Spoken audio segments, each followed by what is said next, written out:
Hello दोस्तों, हमारे YouTube channel अमर classes में आप सबों का स्वागत है। आज कक्षा 8 का बिहार बोर्ड का जो NCERT में जो होता है उसको सॉल्व कर रहे हैं। देखिए, आपके अध्याय नंबर 1 में क्या दिया है। अध्याय नंबर 1 में दिया है परिमेय संख्या। क्या दिया है? परिमेय संख्या दिया है। आपके अध्याय नंबर 1 में परिमेय संख्या दिया हुआ है। हम परिमेय संख्या के बारे में और जानेंगे।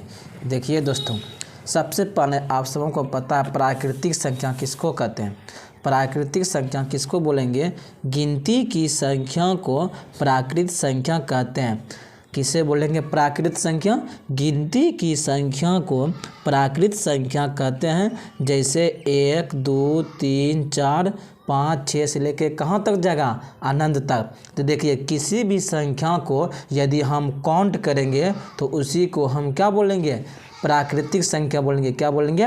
प्राकृत संख्या बोलेंगे। जैसे आप किसी होटल में जाते हैं, वहाँ रसगुल्ला खाते हैं, आप अपना दोस्त के साथ में जाते और दोस्त को पूछते हैं कि अरे तुम कै ठो रसगुल्ला खाया? तो तुम्हारा दोस्त बोला कि हम 10 ठो खाएँ। और दूसरे दोस्त को पूछा अरे तुम कितना खाया? तो वो बोला, दोस्त क्या बोला? हम 20 खाएँ, 20 को खाएँ। तो क्या काउंट किया ना? जहाँ भी हम काउंट करेंगे ना उसी को हम क्या बोलेंगे? प्राकृत संख्या। इंग्लिश में कहते हैं नेचुरल नंबर। गिनती की संख्या को प्राकृत संख्या कहते हैं। जैसे 1 2 3 4 से लेकर कहाँ तक जाएगा? अनंत तक बढ़ते जाएगा।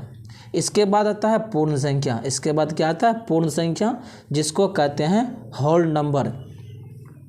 शून्य से शुरू होने वाली संख्या को पूर्ण संख्या कहते हैं। जैसे 0 1 2 3 4 5 6 कहाँ तक जाएगा?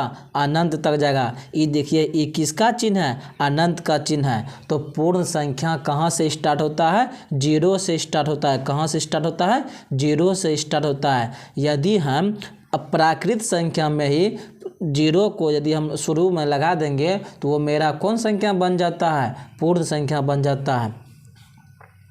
अब देखिए, अब आते हैं पूर्णांक संख्या। अब क्या आते हैं? पूर्णांक संख्या। इसको इंग्लिश में कहते हैं इंटीजर नंबर। इंग्लिश में क्या बोलेंगे? इसको इंटीजर नंबर बोलेंगे।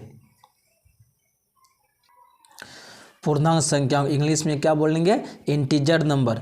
जब पूर्ण संख्या में ऋणात्मक संख्या को शामिल कर देते हैं तो उसे पूर्णांक संख्या कहते हैं। देखिए, पूर्णांक संख्या किसको बोलेंगे? यदि हम पूर्ण संख्या में ऋणात्मक संख्या को शामिल कर देंगे ना तो उसी को हम क्या बोलेंगे? पूर्णांक संख्या बोलेंगे। जैसे देखिए, यहाँ से देखिए, यहाँ से लेकर मेरा यहाँ तक क्या है? पूर्णांक संख्या क्या है? पूर्ण संख्या है ना। ये मेरा क्या है? पूर्ण संख्या है। ये मेरा क्या है? पूर्ण संख्या है। अब देखिए हम क्या किए दोस्तों, पूर्ण संख्या में ही निगेटिव वाला संख्या क्या किए? शामिल कर दिए। तो मेरा क्या बन गया? पूर्णांक संख्या बन गया। तो पूछेगा पूर्णांक संख्या किसको कहते हैं? जब पूर्ण संख्या में ऋणात्मक संख्या को शामिल कर देते हैं तो उसे पूर्णांक संख्या कहते हैं। जैसे -1 -2 -4 0 1 2 3 4 इत्यादि अनंत तक जाएगा। देखिए दोस्तों, बच्चों देखो, अब आते हैं परिमेय संख्या पर। परिमेय संख्या किसको बोलेंगे?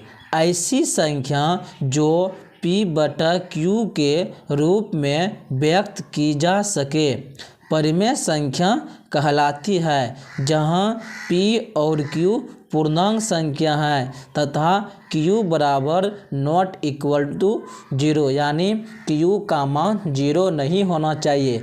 देखिए, परिमेय संख्या होने के लिए सबसे पहले किस रूप में होना चाहिए? P/Q के रूप में होना चाहिए। और P/Q के रूप में होना चाहिए। और संख्या मेरा क्या होना चाहिए? पूर्णांक संख्या होना चाहिए। कौन संख्या होना चाहिए? पूर्णांक संख्या। और P और Q जो होना चाहिए, P और Q कौन संख्या होना चाहिए? पूर्णांक संख्या होना चाहिए। समझ गया ना। और जो कहता है कि Q का मान जो है ना 0 नहीं होना चाहिए, Q का मान कहता है 0 किसी भी हाल में नहीं होना चाहिए। जैसे देखिए 5/6 क्या है, परिमेय संख्या है। अब देखिए 5 क्या है, P, इसको P मान लीजिए। 6 क्या है, इसको Q मान लीजिए। अब देखिए P/Q के रूप में लिखे हैं ना। अब कहता है कि P और Q पूर्णांक है। देखिए 5 भी पूर्णांक संख्या है, 6 भी पूर्णांक संख्या है। दूसरा नियम भी क्या हो रहा है, फॉलो हो रहा है। अब कहता है कि Q का मान 0 नहीं होना चाहिए। कहता है कि Q का जो मान होना चाहिए यानी नीचा में 0 नहीं होना चाहिए। तो ये 5/6 क्या होगा, परिमेय संख्या होगा। अब देखिए दोस्तों, यदि 6/0 रहेगा, क्या ये परिमेय संख्या होगा। देखिए अब पहले कहता है P/Q के रूप में होना चाहिए, तो P/Q के रूप में है, ठीक। अब कहता है कि P और Q पूर्णांक संख्या होना चाहिए, P और Q पूर्णांक संख्या होना चाहिए। 6 भी पूर्णांक संख्या है, 0 भी पूर्णांक संख्या है। अब तीसरा कहता है Q का मान 0 नहीं होना चाहिए। देखिए दोस्तों, यहाँ Q का मान क्या हो गया है, यहाँ Q का मान देखिए 0 हो गया है। तो क्या ये 6/0 परिमेय संख्या होगा, नहीं, यह परिमेय संख्या नहीं होगा। क्या 6/0 परिमेय संख्या होगा, नहीं होगा।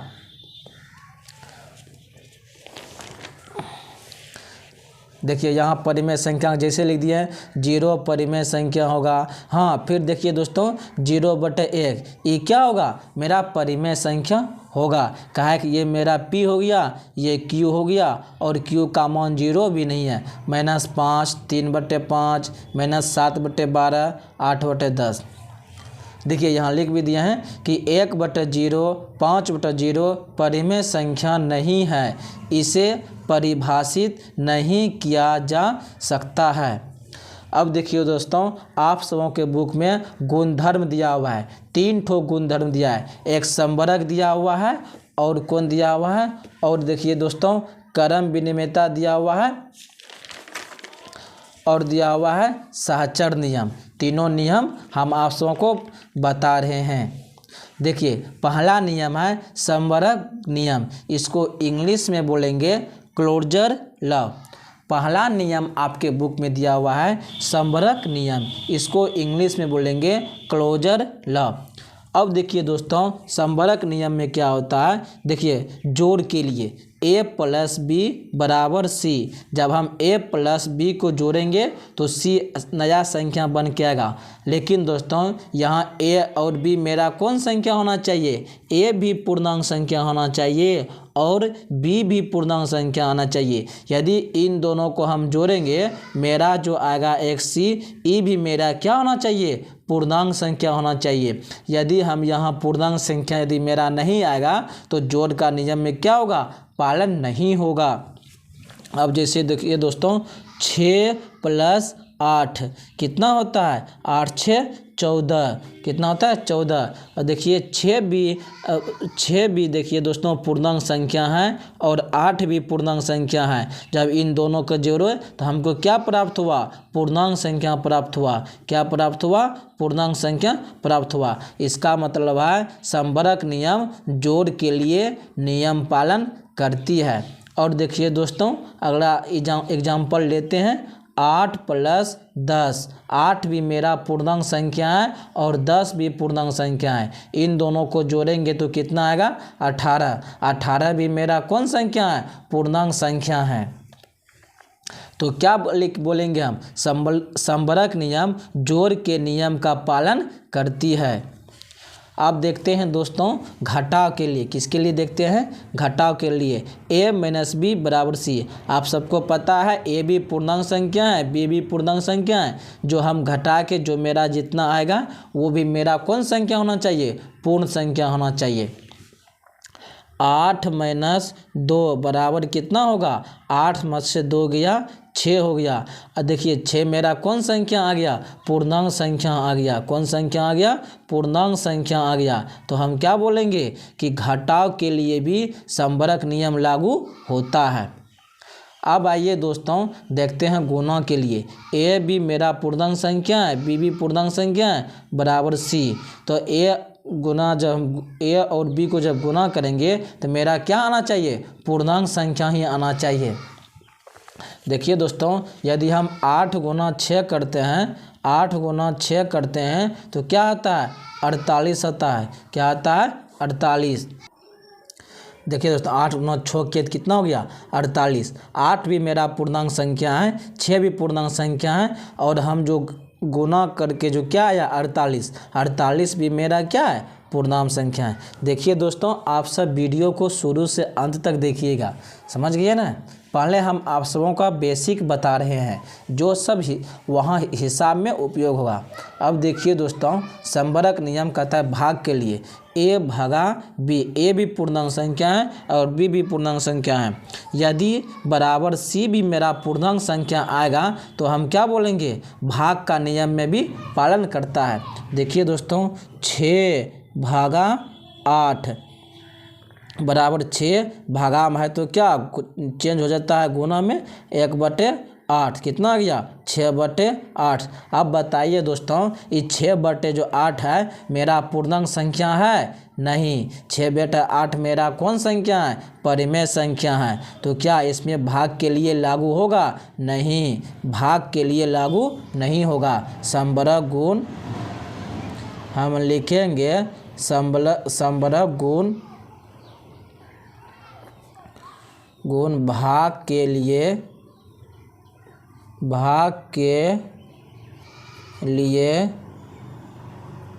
लागू नहीं होता है। अब देखिए दोस्तों, खत्म हो गया। अब आते हैं अगला नियम, क्रम विनिमेयता का नियम। इसको इंग्लिश में क्या बोलेंगे, कम्युटेटिव लॉ बोलेंगे। अब देखिए दोस्तों, इसमें जोड़ के लिए देखिए a + b बराबर b + a, इसी को क्या करना है, उल्टा कर देना है। तो a + b बराबर b + a। देखिए दोस्तों, 6 + 8 और इसी को क्या कीजिए, उल्टा कर दीजिए, 8 + 6 कीजिए। अब जोड़िए, 8 × 6 = 14 बराबर 8 × 6 = 14। देखिए दोस्तों, दोनों क्या आ गया, बराबर आ गया। तो हम बोलेंगे क्रम विनिमेयता का नियम जोड़ के लिए लागू होता है। हम बोलेंगे क्रम विनिमेयता का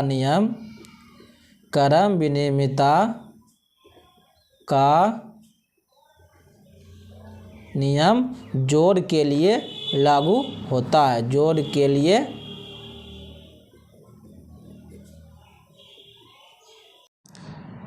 देखिए दोस्तों, घटा के लिए क्या, 6 - 8 इसी को उल्टा कर देंगे, 8 - 6 तो 6 में से -8 जगह कितना बचा, -2, और 8 में से 6 गया कितना बचा, 2। देखिए दोस्तों, दोनों बराबर आया है, नहीं आया है, यहाँ -2 आया है और ये कितना +2 आया है। तो हम क्या बोलेंगे कि क्रम विनिमेयता का नियम घटा के लिए लागू होता है, नहीं होता है, घटा के लिए लागू नहीं होता है। अब आते हैं गुना के लिए। देखिए गुना में भी 6 × 8 इसी को उल्टा कर दीजिए, 8 × 6, a × b बराबर b × a। देखिए क्रम विनिमेयता माने, क्रम माने क्या, उल्टा कर देना है, उल्टा कर देना है। उल्टा करने के बाद यदि उतने मान आएगा तो हम क्या बोलेंगे, नियम का पालन करता है। यदि दोनों बराबर नहीं आता है तो हम क्या बोलेंगे, नियम का पालन नहीं करता है। तो देखिए दोस्तों, यहाँ दोनों क्या बराबर आ गया है, 48 आ गया है। तो हम क्या बोलेंगे, गुना के लिए क्रम विनिमेयता का नियम लागू होता है। अब आते हैं भाग के लिए। अब देखिए दोस्तों, भाग के लिए क्रम विनिमेयता का नियम a भागा b बराबर b भागा a। अब देखिए दोस्तों, कहता है, देखिए 6 भागा 10 बराबर, इसको क्या कीजिए, उल्टा कर दीजिए, क्या कीजिए, उल्टा। 6 गुना भागा है, नहीं कुछ नीचे में क्या 1 है, 1 गया ऊपर, 10 आ गया नीचे। 10 भागा गुना में चेंज होगा, नहीं कुछ क्या, नीचे में 1 है, 1 चले जाएगा ऊपर और 6 कहाँ जाएगा, नीचे। 1 गया ऊपर, 6 कहाँ गया, नीचे। 6/10 बराबर 10/6। देखिए दोस्तों, दोनों बराबर आया है, दोनों बराबर नहीं आया है तो हम क्या बोलेंगे, भागा के लिए क्रम विनिमयता का नियम लागू होता है, नहीं होता है। भागा के लिए क्रम विनिमयता का नियम लागू नहीं होता है। अब आते हैं तीसरा में सहचर नियम में। किस में आता है, सहचर नियम। इसको इंग्लिश में क्या बोलेंगे, एसोसिएटिव लॉ। इंग्लिश में इसको क्या बोलेंगे, एसोसिएटिव लॉ। अब फिर इसमें देखिए दोस्तों, इसका भी फार्मूला क्या होगा, योग के लिए a प्लस बी प्लस सी लिख देंगे और शुरुआत में दो ठो को क्या करेंगे, घेर देंगे। इसके बाद a प्लस बी, यहाँ a प्लस बी को घेरे थे, यहाँ आपकी बार क्या करेंगे, a को छोड़ देंगे, इसके बाद b प्लस सी को घेरेंगे। अब देखिए दोस्तों, योग के नियम देखिए 6 प्लस 8 प्लस 6। अब क्या कीजिए, 6 को बाद में रहने दीजिए, प्लस 8 प्लस 6, 8 छो 14 प्लस 6 बराबर 6 प्लस 8 छो 14। देखिए दोस्तों, 14 छो 20 बराबर 20, दोनों बराबर आ गया। तो हम क्या बोलेंगे, योग के लिए सहचर का नियम पालन करती है। हम क्या बोलेंगे, योग के लिए सहचर का नियम पालन करती है। अब देखिए आते हैं घटाव के लिए। घटाव के लिए आते हैं, घटाव के लिए आते हैं 6 माइनस 8 माइनस 6, इसको घेर दीजिए। कोई भी एग्जाम्पल ले सकते हैं अपने मन से। अब 6 माइनस 8 माइनस 6, अब इन दोनों को घेर दीजिए, छोटी कोष्ठ में बंद कर दीजिए। अब सॉल्व कीजिए, 6 में से माइनस 8 किया, -2 -6 बराबर 6 माइनस 8 में से 6 गया, कितना बचा, 2 बचा। 6 2 8 माइनस 8 बराबर 6 में से 2 गया 4। देखिए दोस्तों, दोनों बराबर आया है, नहीं आया है तो हम क्या बोलेंगे कि घटाव के लिए सहचर का नियम लागू नहीं होता है। क्या बोलेंगे, घटाव के लिए सहचर का नियम पालन नहीं करती है। अब आते हैं गुणा के लिए। तो ये दोस्तों, गुणा के लिए क्या हो जाएगा, a गुना बी इंटू सी, a गुना बी इंटू सी, बी गुना सी। अब देखिए दोस्तों, गुणा के लिए 6 गुना 8 गुना 6, पहले इन दोनों को घेर दीजिए, इसके बाद 6 गुना 8 गुना 6, अब इन दोनों को घेर दीजिए। 8 छाके 48 गुना 6 बराबर 6 गुना 8 छाके 48, 8 छाके 48 के 8, 6 चौक 24 4 28, 8 छाके 48 के 8, 6 चौक 24 4 28। देखिए दोस्तों, दोनों क्या आ गया, बराबर आ गया। तो हम क्या बोलेंगे, सहचर का नियम गुणा के लिए पालन करती है, यानी सहचर का नियम गुणा के लिए पालन करती है। अब आते हैं भाग के लिए। किसके लिए आते हैं, भाग के लिए। 8 भागा 6 भागा 6, यानी कुछ और ले लेते हैं, 9 ले लेते हैं। क्या ले लेते हैं, 9 बराबर, अब इन दोनों को घेर दीजिए। इसके बाद 8 भागा 6 भागा 9, अब क्या कीजिए, इन दोनों को घेर दीजिए। 8 भागा गुना में चेंज हो गया, तो 6 ने को जो 1 है, 1 गया ऊपर, 6 आया नीचे। पहले कोष्ठ का काम करते हैं। 8 भागा 6 गुना 1/9, तो 8/6 भागा गुना में चेंज होगा, तो 1 जगह ऊपर 9 आएगा नीचे। 8 भागा किसमें गुना में चेंज होगा, तो 6 कहाँ जाएगा, आ जाएगा नीचे और 9 चले जाएगा ऊपर। 8/54 बराबर 9 8 72/6। देखिए दोस्तों, दोनों बराबर आया है, नहीं आया है। क्या आया है, बराबर नहीं आया है। तो हम लिखेंगे, बोलेंगे सहचर का नियम भाग के लिए लागू नहीं होता है। सहचर का नियम भाग के लिए लागू नहीं होता है।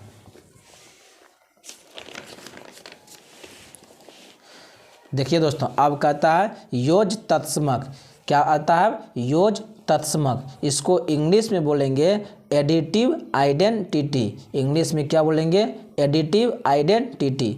जब किसी परिमेय संख्या में शून्य जोड़ा जाता है तो योगफल फिर से वही संख्या प्राप्त होता है।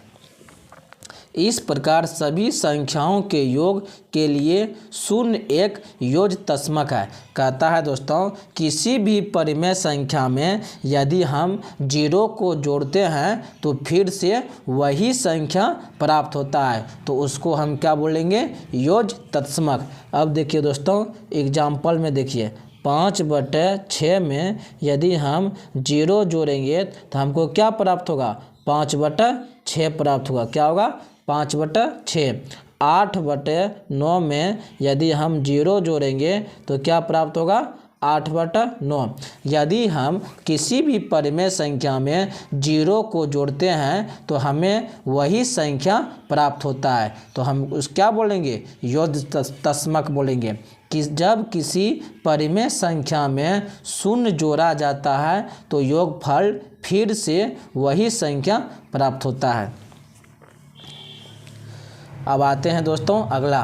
अब कहता है गुणात्मक तत्समक। इसको इंग्लिश में बोलेंगे मल्टीप्लिकेटिव आइडेंटिटी।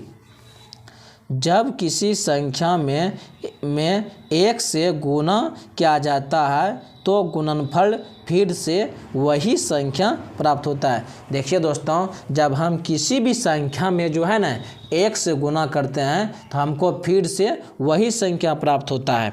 इस प्रकार संख्याओं के लिए एक गुणात्मक गुणात्मक तत्समक है। देखिए दोस्तों, जब किसी संख्या में यदि हम देखिए दोस्तों 5/5 में यदि हम 1 से गुना करेंगे तो हमें क्या प्राप्त होगा, 5 प्राप्त होगा। 8/9 में यदि हम 1 से गुना करेंगे तो हमको कितना प्राप्त होगा, 8/9 प्राप्त होगा। 6/10 में यदि हम 1 से गुना करेंगे तो कितना प्राप्त होगा, 6/10। यदि हम 15 में 1 से गुना करेंगे कितना प्राप्त होगा, 15 होगा। अब देखिए दोस्तों, आते हैं योज प्रतिलोम। इंग्लिश में बोलेंगे एडिटिव इन्वर्स। जब दो संख्याओं का योग 0 हो तो वे दोनों संख्याएं एक दूसरे का योज प्रतिलोम कहते हैं। कहता है जब दो संख्याओं का योग 0 होगा तो उसको हम क्या बोलेंगे, योज प्रतिलोम बोलेंगे। जैसे कि आपको देगा कि 2 का योज प्रतिलोम कितना होगा, 2 का योज प्रतिलोम कितना होगा, तो 2 का योज प्रतिलोम तो हमको क्या करना है, योग उसका 0 करना है। यदि हमको क्या करना है, 0 करना है। इसमें क्या जोड़ेंगे घटाएंगे जो 0 आएगा। यदि हम इसमें 2 घटा देते हैं तो क्या 0 आ गया, तो हम क्या बोलेंगे, 2 का योज प्रतिलोम कितना आ गया, -2। कितना आ गया, -2 आ गया। अब देखिए कहता है 6 का -6 का योज प्रतिलोम क्या होगा, -6 का योज प्रतिलोम क्या होगा, +6 हो जाएगा। क्या हो जाएगा, +6 हो जाएगा। यदि -6 में +6 को जोड़िएगा तब न 0 होगा, तो क्या आ गया +6। तो -6 का योज प्रतिलोम कितना आ गया, +6 आ गया। अब कहता है गुणात्मक प्रतिलोम अथवा व्युत्क्रम प्रतिलोम। इंग्लिश में बोलेंगे मल्टीप्लिकेटिव इन्वर्स। जब दो संख्याओं का गुणनफल 1 हो तो वे दोनों संख्याएं एक दूसरे की व्युत्क्रम कहलाती है।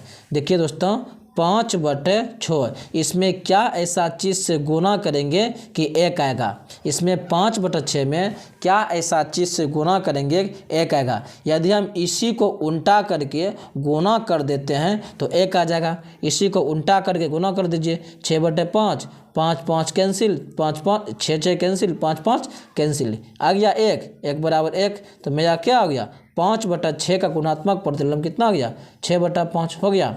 अब पूछेगा 8/6 का गुणात्मक प्रतिलोम।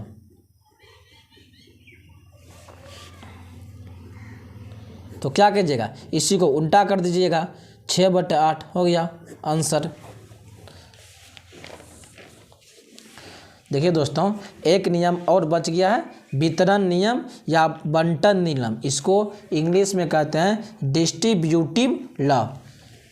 ए गुना बी प्लस सी बराबर ए गुना बी प्लस ए गुना सी। इसी को देखिए दोस्तों क्या करता है, ए गुना बी कर देंगे, ए को गुना बी से कर देंगे, ए गुना बी से कर दिया, प्लस है तो प्लस दे दिए, ए गुना सी कर देंगे। देखिए 5 गुना 6 प्लस 8 कितना हो जाएगा, देखिए 5 गुना 6 प्लस 5 गुना 8 हो गया।